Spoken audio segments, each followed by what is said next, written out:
الحمد لله نحمده ونستعينه ونستغفره ونؤمن به ونتوكل عليه ونعوذ بالله من شرور أنفسنا ومن سيئات أعمالنا من يهده الله فلا مضل له ومن يضلله فلا هادي له وأشهد أن لا إله إلا الله وحده لا شريك له وأشهد أن محمدًا عبده ورسوله صلى الله عليه وآله وسلم. أعوذ بالله من الشيطان الرجيم. بسم الله الرحمن الرحيم. الله ولي الذين آمنوا يخرجهم من الظلمات إلى النور والذين كفروا أولياؤهم الطاغوت يخرجونهم من النور إلى الظلمات أولئك أصحاب النار هم فيها خالدون. أما بعد فإن خير الحديث كتاب الله وخير الهدي هدي محمد صلى الله عليه وآله وسلم وشر الأمور محدثاتها وكل محدثة بدعة وكل بدعة ضلالة وكل ضلالة في النار. سورہ بقرہ آیت نمبر ہے 257. یہ اور اس سے آگے جو آیات ہیں ان کا انشاءاللہ بیان ہوگا. اللہ پاک نے فرمایا کہ جو لوگ ایمان لائے ان کا دوست اللہ ہے، جو ان کو اندھیرے سے نکال کر روشنی کی طرف لے جاتا ہے، اور جو کافر ہیں ان کا ولی شیطان ہے جو ان کو روشنی سے نکال کر اندھیرے میں لے جاتا ہے. یہی لوگ دوزخ میں جانے والے ہیں اور وہاں پر وہ ہمیشہ رہیں گے. تو جو دین ہے اور دین کی جو تعلیم ہے وہ نور ہے، جو کفر ہے وہ اندھیرا ہے، ظلمت ہے. اس طرح کہ جو دین ہے وہ آدمی کو سب سے پہلے یہ بتاتا ہے کہ تو کسی کے متحد ہے، جو کچھ تیرے پاس ہے وہ اس کی امانت ہے، تو اس کی ہدایات کا پابند ہے، تو نیکی بدی جو بھی چاہے کرنا وہ کر سکتا ہے، لیکن تو اپنے رب کو جواب دے. جب آدمی کو یہ پتہ ہو کہ یہ کتابیں ہیں، تو نے ان کی تیاری کرنی ہے، اس کا پیپر دینا ہے، پیپر کے بعد تجھے نمبر ملیں گے، ان نمبروں کی بنیاد پر یا تو فیل ہوگا یا تو گولڈ میڈل لے جائے گا.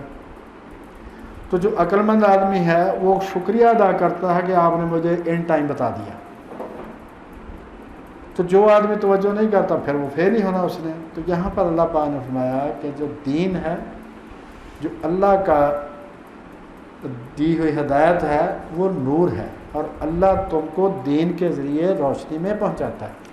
اور جو کفر ہے وہ اندھیرے ہیں. اب دیکھیں کتنی قسم کا کفر ہے. کوئی بت پوج رہا ہے، کوئی درخت پوج رہا ہے، کوئی کسی انسان کو پوج رہا ہے، کوئی کسی چیز کو پوج رہا ہے.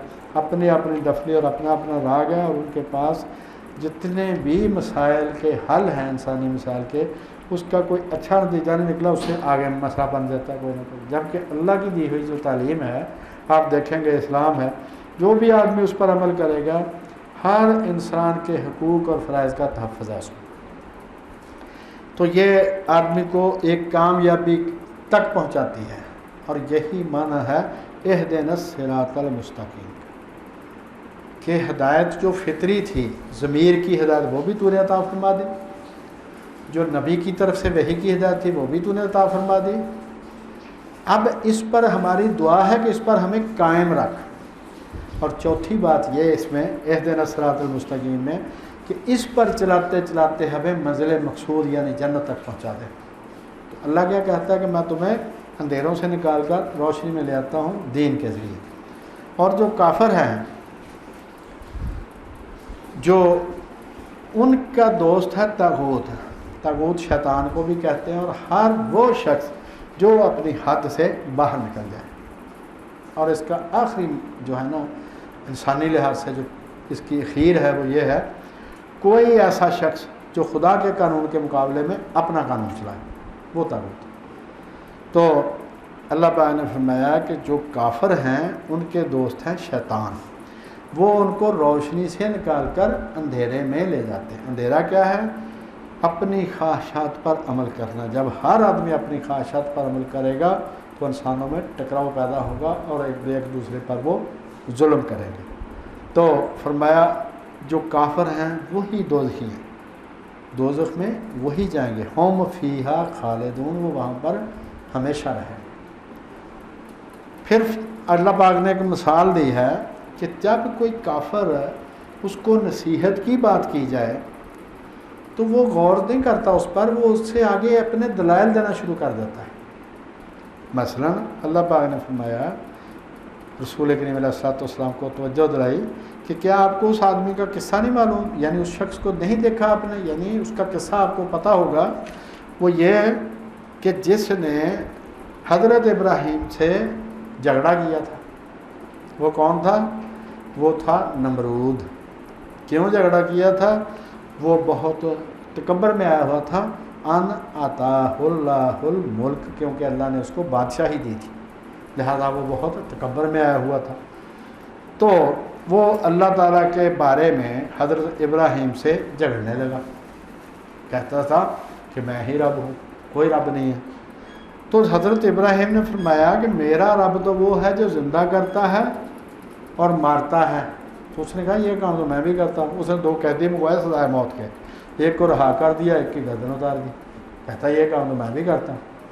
تو پھر سیدنا ابراہیم نے فرمایا کہ میرا اللہ جو ہے وہ سورج کو مشرق سے نکالتا ہے، تو اس کو مغرب سے نکال دے گا، تو رب ہے تو فَبُہِتَ الَّذِي کفر، پھر کافر جو تھا وہ مبہوت رہ گیا، اس پر سکتہ طاری ہو گیا، جس کو ہم کہتے ہیں کہ اس کی بولتی بند ہو گئی اس کی بالکل۔ اس کے بعد اس نے یہ سزا وغیرہ کا سوچا کہ حضرت ابراہیم کو کیا سزا دی جائے، تو اللہ تعالیٰ نے فرمایا کہ اللہ ظالموں کو ہدایت نہیں دیتا، جس کا پروگرام نہ ہو ہدایت کار آنے کا اس کو اللہ ہدایت۔ یہ قرآن میں شروع میں کیا ہے؟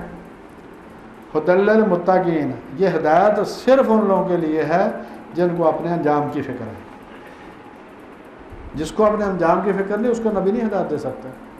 جو آدمی فکر کرے یار میرا مرنے کے بعد کیا بنے گا، وہ سوچتا پھرتا ہے یار کہیں سے کوئی راستہ مل جائے جہاں سے میں بخشا جاؤں، تو اللہ پاک نے فرمایا ھدی للمتقین، یہ صرف ان کے لیے ہدایت ہے جن کو اپنے انجام کی فکر ہے، جو متقی ہیں، پرہیزگار۔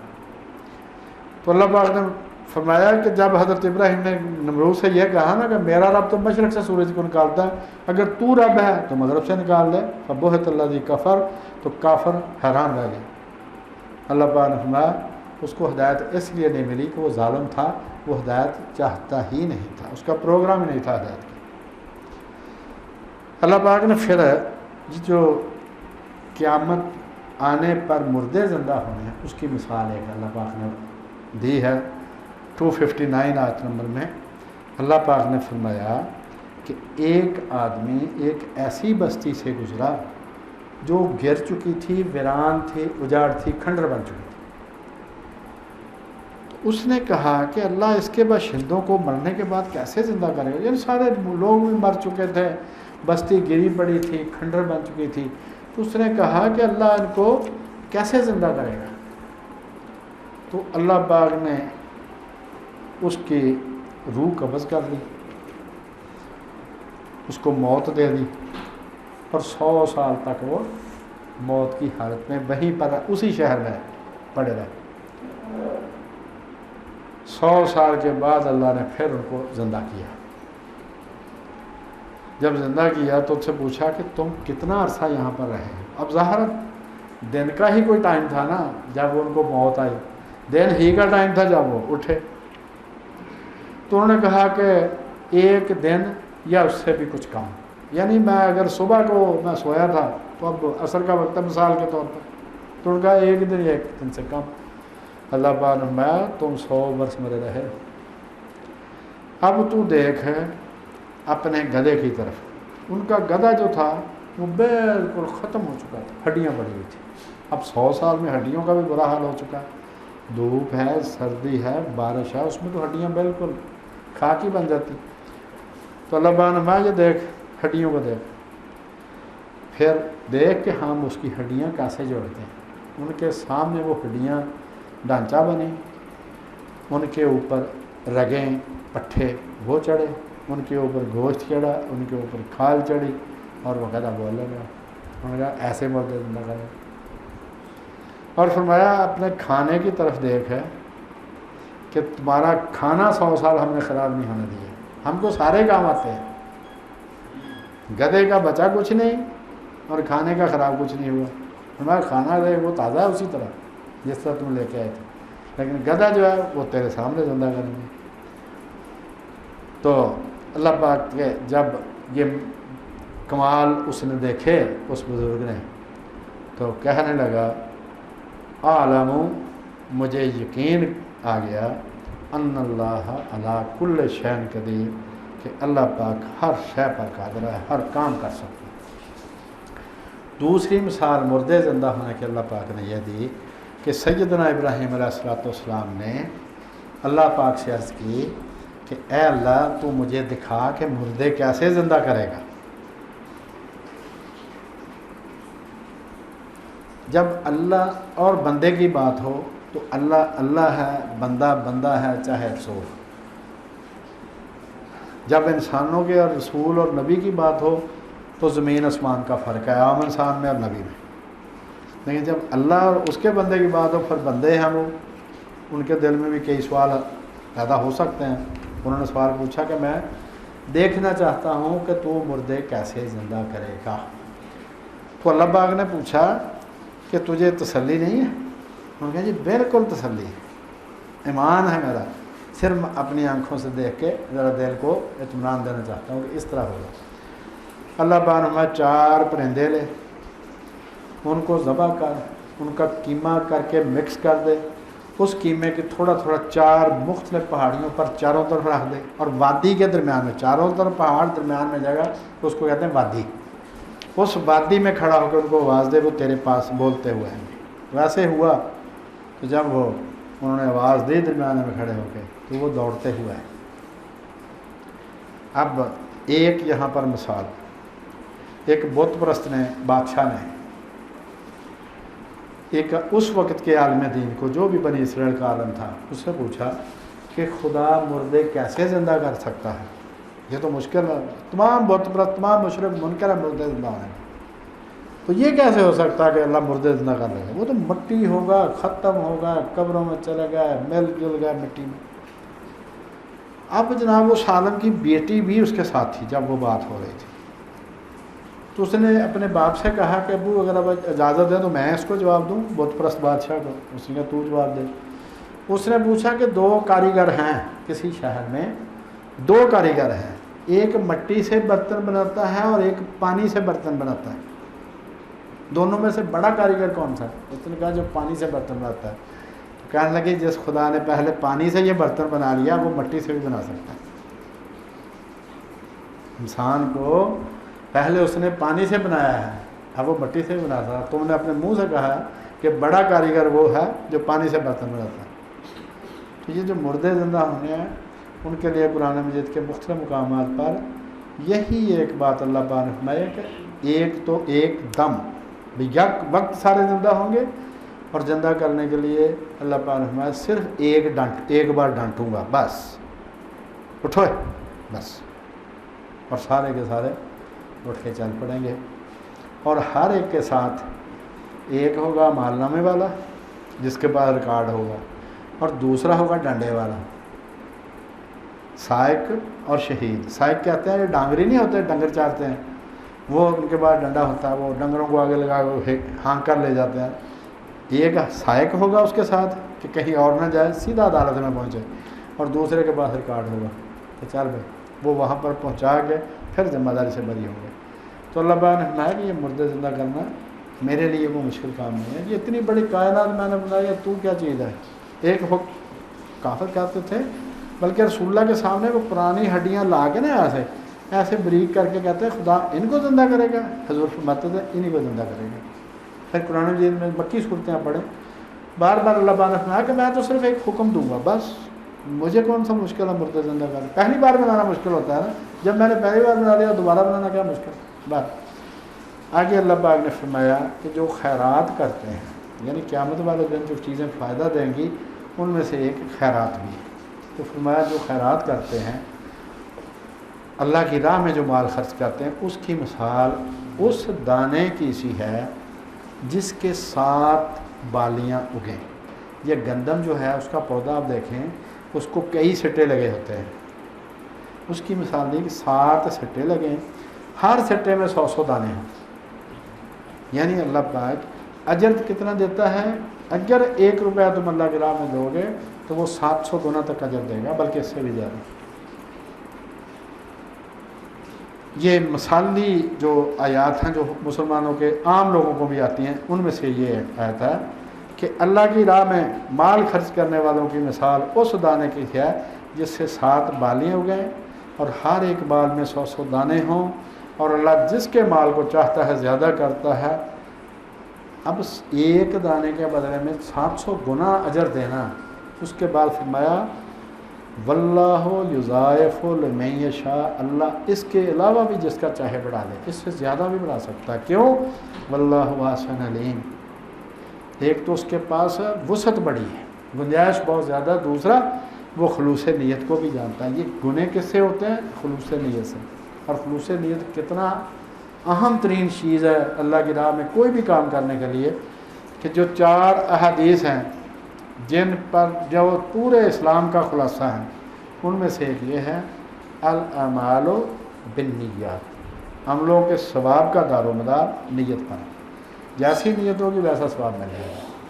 تو حضرت عیسیٰ علیہ السلام بیت المقدس میں کھڑے تھے، ایک بہت امیر آدمی آیا، اس نے آ کے کافی پیسے بیت المقدس کے وہ نذرانہ اس نے پیش کیا، وہ جو بھی برتن وہاں پر رکھا ہوا تھا جس میں پیسے ڈالتے۔ ایک بڑھیا آئی، اس کے پاس صرف 2 پیسے تھے، اور اس نے وہ اپنے دوپٹے کے پلو سے باندھے ہوئے تھے، اس نے وہ نکالے، اس نے اس میں ڈالے، تو حضرت دیکھ رہے تھے۔ آپ نے فرمایا اس بڑھیا کی خیرات اس امیر آدمی سے بڑھ گئی۔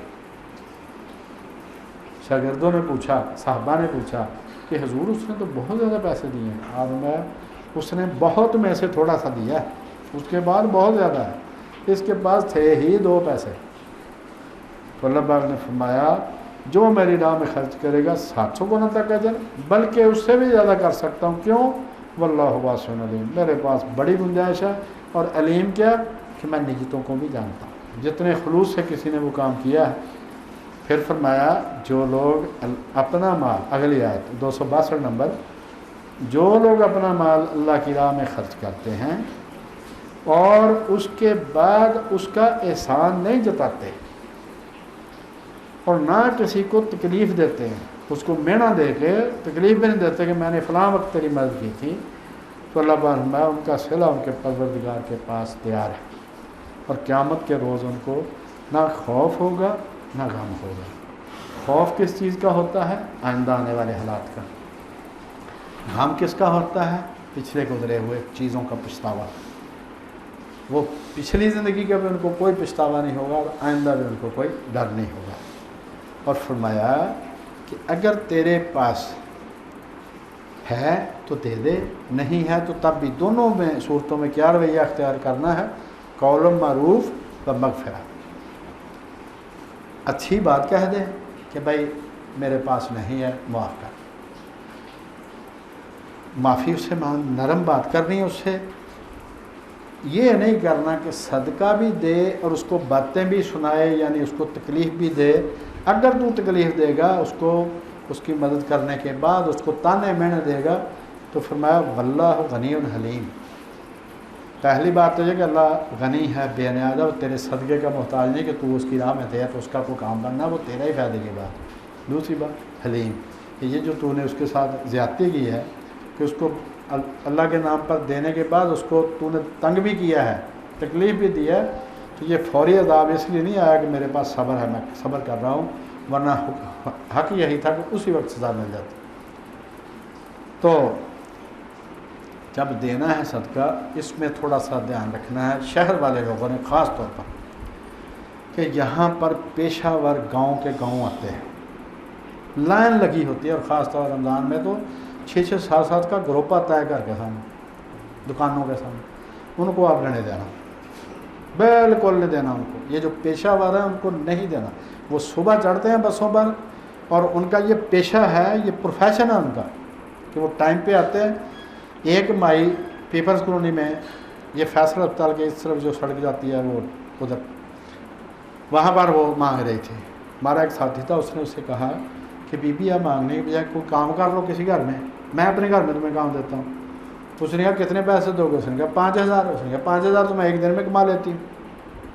اور یہ بات بھی کچھ 6-7 سال کی. مقصد یہ ان کو بالکل نہیں دینا. اپنے محلے میں اپنے رشتہ داروں، محلے سے بھی پہلے اپنے رشتہ داروں کو دیکھو جو واقعتاً حقدار ہیں، چاہے آپ 10 روپیہ دینے کی پوزیشن میں، 10 کروڑ دینے کی پوزیشن ہے، ان سے شروع کرو تو تم کو دگنا ثواب ملے گا. ایک رشتہ داری کا خیال کرنے کا، دوسرا غریبوں کی مدد کرنے کا. تو یہ جو پیشہ ور ان کو بالکل نہیں دینا. یہ سارے آپ ان کے اگر پیچھا کریں تو جو لنگڑا ہے، جو اندھا ہے، جو گنگا ہے، یہ سردار کمال بڑا مشہور آدمی ہے یہ اسٹیج کا، وہ کہتا ہے کہ میرے پاس اگر کوئی آنا ٹکا ہوتا تو میں جب سٹرگل کر رہا تھا کامیاب ہونے کی، تو ایک گنگا تھا وہ اکثر میرے راستے مجھے ملتا، تو وہ مانگتا اشارے سے، میں اس کو آنا ٹکا دیتا. ایک دن میں نے اس سے کہا کہ آج میرے پاس کچھ نہیں ہے. کہتا میرے پاس تھا ہی کچھ نہیں. گنگے نے بول کر کہا کہ یہ مجھ سے آج لے لے اور کل کو مجھے واپس کر دینا، اور کسی کو بتانا نہیں کہ میں گنگا ہوں.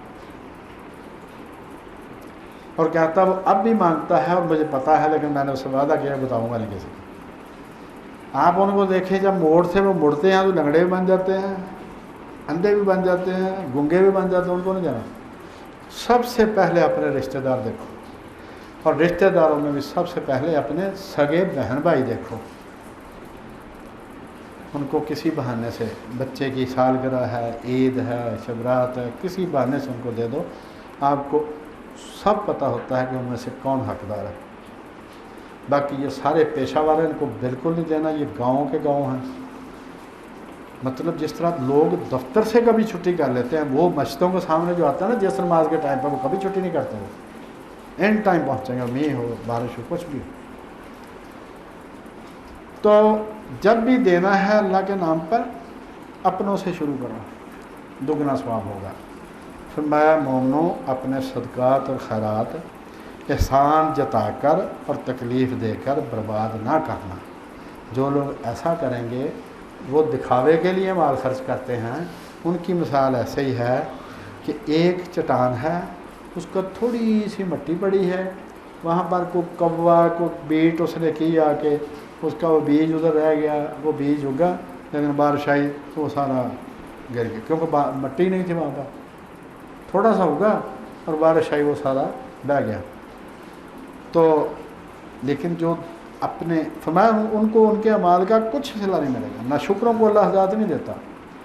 اور جو اللہ کی خوشنودی کے لیے خلوص نیت سے خرچ کرتے ہیں، ان کی مثال ایسے ہے جیسے مٹی کی مضبوط تہ ہو، اس میں آپ بیج بوئیں تو وہ بہت زیادہ پھل بھی لاتا ہے اور باقی بھی رہتا ہے. اس کے بعد چونکہ اس کا خلوص نیت ہوتا ہے تو فرمایا اس کی مثال اس باغ کی سی ہے جو اونچی جگہ پر واقع ہو، اس پر بارش ہو تو دگنا پھل لائے، اگر میہ نہ بھی پڑے تو تھوڑی سی فوار بھی کافی ہے اس کے لیے. یعنی خلوص نیت ہو، تھوڑا صدقہ دے، زیادہ صدقہ دے، اس کا فائدہ ہے. خلوص نیت نہ ہو وہ بیکار ہے. آگے فرمایا جو حقدار ہیں ان کی مدد کرنے کی ترغیب دلاتے ہوئے فرمایا کہ تم یہ سوچو کہ کسی کا کوئی کھجوروں اور انگوروں کا باغ ہو. یہ جو عرب تھے، انگور درمیان میں ہوتے تھے کھیت کے، کھجوروں کی ارد گرد باڑ ہوتی تھی، کیونکہ سخت گرم ہوا چلتی ہے وہاں پر، وہ جلا دیتی ہے ہر چیز کو. تو ان کی حفاظت کے لیے باغ کی ارد گرد وہ کھجوروں کے درخت ہوتے تھے باغ کے چاروں پر. فرمایا کہ اس کا کھجوروں اور انگوروں کا باغ ہو جس میں نہریں بہہ رہی ہوں، یعنی پانی کا بھی انتظام ہو، جس فصل کو پانی ملتا رہے وہ سوکھتی نہیں ہے، اور وہ بوڑھا ہو جائے. یعنی اس کا باغ ہے انگور اور کھجوروں کا، A1 اسباب حاصل ہیں، مہیا ہیں، اور وہ بوڑھا ہو گیا ہے لیکن بچے ابھی اس کے چھوٹے ہیں، تو اچانک ایک گرم ہوا ایسی چلی کہ اس نے وہ سارا کچھ جلا دیا۔ اب سوچو، نہ تم کچھ کر سکتے ہو نہ بچے کچھ کر سکتے ہیں، آسمان سے زمین پر آدمی آ جاتا ہے ایک ہی دن میں۔ تو فرمایا جب کسی محتاج کو دیکھو اس کی مدد کرتے وقت یہ سوچو کہ اگر مجھ پر برا وقت آ جائے تو پھر کیا کروں گا۔ تو محتاج کا میں نے کہا سب سے پہلے اپنے بہن بھائی، پھر عزیز رشتہ دار، اس کے بعد باقی رشتہ دار، پھر محلے والے، سب کو آپ جن کو آپ ذاتی طور پر جانتے ہیں صرف ان کی مدد کریں، پیشہ وروں کو ٹکا نہیں دینا، بلکہ ہمارے استاد محترم کہتے تھے ان سے چھین لو۔ تو اللہ فرمایا اس طرح اللہ تم سے اپنی آیتیں کھول کھول کر بیان کرتا ہے تاکہ تم سوچو، غور کرو۔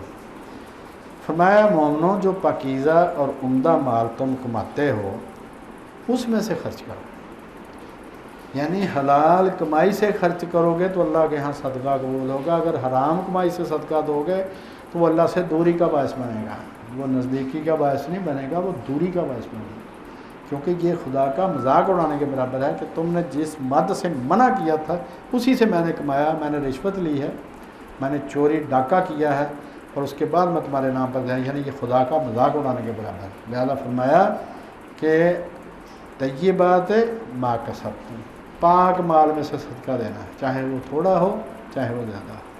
بری اور ناپاک چیزیں دینے کا ارادہ بھی نہ کرنا، بری چیز سے مراد ناقص چیز ہے، ناپاک چیز سے مراد حرام چیز ہے جو اس نے حرام طریقے سے کمائی ہے، میں اس کا ارادہ بھی نہ کروں۔ جان رکھو کہ اللہ غنی اور حمید ہے، اللہ کو نہیں پرواہ کسی کی، نہ اس کو ضرورت ہے کسی کے صدقے کی، وہ خود اپنی ذات میں تعریف شدہ ہے، اس کو کسی کی تعریف کی ضرورت نہیں، اس کو کسی کے صدقے کی ضرورت نہیں، یہ تمہارے فائدے کے لیے کہہ رہا ہے کہ اس طرح تم اپنی بخشش کا سامان کر لو گے۔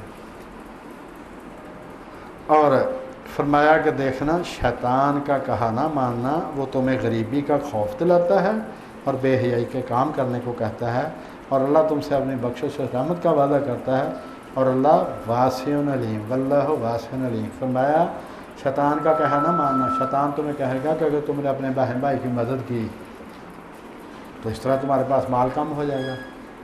فرمایا کہ یہ کنجوسی، بخیلی، یہ بے حیائی، شیطان کی بات نہ ماننا۔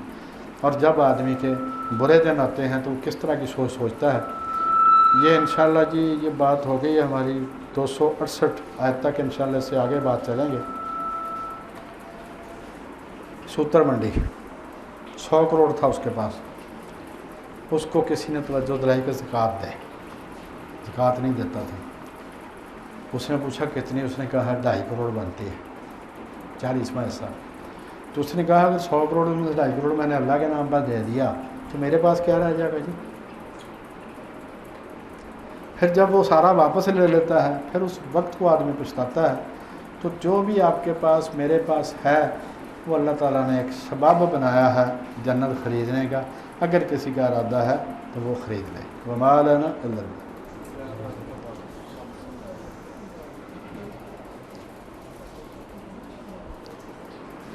الحمد للہ رب العالمین الرحمن الرحیم، اللہم صلی علی محمد وعلی آل محمد وبارک وسلم علی سائر الانبیاء والمرسلین صلاۃ لا یحصیہا الا انت، لا الہ الا انت سبحانک انی کنت من الظالمین۔ اللہم انی اسألک من الخیر کلہ ما علمت منہ وما لم أعلم، واعوذ بک من الشر کلہ ما علمت منہ وما لم أعلم۔ اللہم انی اسألک من خیر ما سألک منہ عبادک الصالحون، واعوذ بک من شر ما استعاذک منہ عبادک الصالحون۔ ربنا آتنا فی الدنیا حسنۃ وفی الآخرۃ حسنۃ وقنا عذاب النار۔ ربنا وآتنا ما وعدتنا علی رسولک ولا تخزنا یوم القیامہ انک لا تخلف الميعاد۔ یا ذا الجلال والاکرام، یا حی یا قیوم برحمتک نستغیث، اصلح لنا شأننا کلہ ولا تکلنا الی انفسنا طرفۃ عین ولا الی احد من خلقک ابدا۔ سبحان ربک رب العزۃ عما یصفون وسلام علی المرسلین والحمد للہ۔ اگر